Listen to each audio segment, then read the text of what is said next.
Hello মিত্রস, welcome back to my channel. তো আজ আমি তোমাদের সাথে একটা অন্যরকম কাজ শেয়ার করব।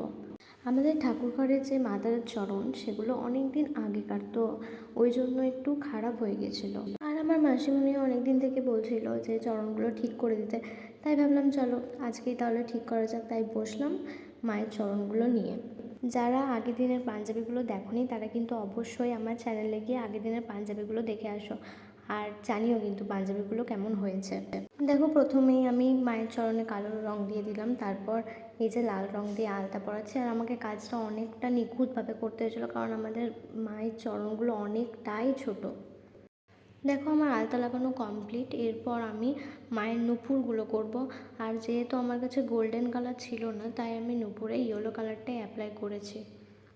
তোমাদের কাছে গোল্ডেন কালার থাকলে অবশ্যই তোমরা কিন্তু গোল্ডেন কালারই দিও, কারণ গোল্ডেন কালারটা অবশ্যই ভালো লাগবে। আর হ্যাঁ, আমার ইয়েলো কালারটা কেমন লাগছে অবশ্যই কিন্তু সবাই জানিও। এই দেখো, তারপর আমি থালাটা করছি। থালাটা নিজেদের ডিজাইন, মানে নিজেদের পছন্দ মতো তুমি ডিজাইন করবে। আমি দেখো ইয়েলো কালার করেছি, আর ইয়েলোর মধ্যে রেডের একটা কম্বিনেশন দিয়েছি। তো আমি ইয়েলো আর রেডের মধ্যে করেছি, তোমরা যেমন ইচ্ছা করতে পারো। আর তোমাদেরকে তো বললাম যে আমার মায়ের চরণগুলো আমাদের অনেকটাই ছোটো, তাই থালাটাও অনেকটাই ছোটো। তাই যতটা পেরেছি কম করেই আমি ডিজাইনটা করেছি। দেখো, আমার কাজ কমপ্লিট। ঠিক আছে, তো তোমরা কিন্তু দেখে জানিও যে আমার কাজটা কেমন হয়েছে।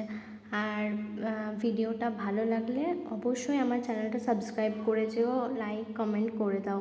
ঠিক আছে, কাজু বরফিটা কিন্তু সাবস্ক্রাইব করতে ভুলবে না। আর ভিডিওটা এতদূর দেখার জন্য সবাইকে অনেক অনেক ধন্যবাদ। Thank you.